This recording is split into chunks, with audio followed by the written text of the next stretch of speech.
Ram Charan top young హీరోల రేసులో ఎప్పుడు నెంబర్ 1 స్థానానికి దగ్గరలోకి వస్తాడో క్లారిటీ లేకపోయినా నిర్మాతగా మాత్రం రామ్ చరణ్ నెంబర్ 1 టాప్ ప్రొడ్యూసర్గా మారిపోయే రోజులు అతి దగ్గరలోనే ఉన్నాయని అనిపిస్తోంది.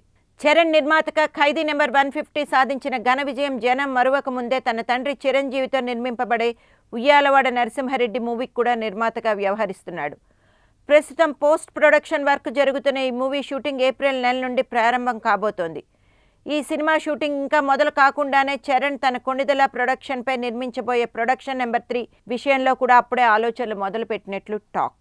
ఫిలిం నగర్లో వినబడుతున్న వార్తల ప్రకారం ఈ సంవత్సరం చివరిలో ప్రారంభం కాబోయే త్రివిక్రమ్ జూనియర్ల కాంబినేషన్లో నిర్మాణం కాబోతున్న సినిమాను చరణ్ నిర్మింపబోతున్నట్లు ఫిలిం నగర్లో లేటెస్ట్గా గాసిప్లు హడావిడి చేస్తున్నాయి.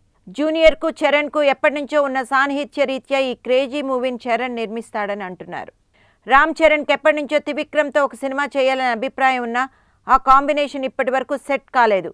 దీంతో త్రివిక్రమ్పై తనకున్న కోరికను ఇలా నిర్మాతగా మారి జూనియర్ సినిమా నిర్మించడానికి ఆసక్తి కనిపిస్తున్నాడా అంటూ కొందరు కామెంట్స్ చేస్తున్నారు. వినిపిస్తున్న వార్తల ప్రకారం త్రివిక్రమ్ ప్రస్తుతం పవన్తో చేస్తున్న మూవీ షూటింగ్ పూర్తయిన వెంటనే ఈ సినిమాకు సంబంధించిన అధికారిక ప్రకటన ఉంటుందని అంటున్నారు. ఈ వార్తలే నిజమైతే చరణ్ త్రివిక్రమ్ జూనియర్ల మూవీ ప్రాజెక్ట్ భారీ బిజినెస్ అవడం ఖాయమని ఇండస్ట్రీ టాక్.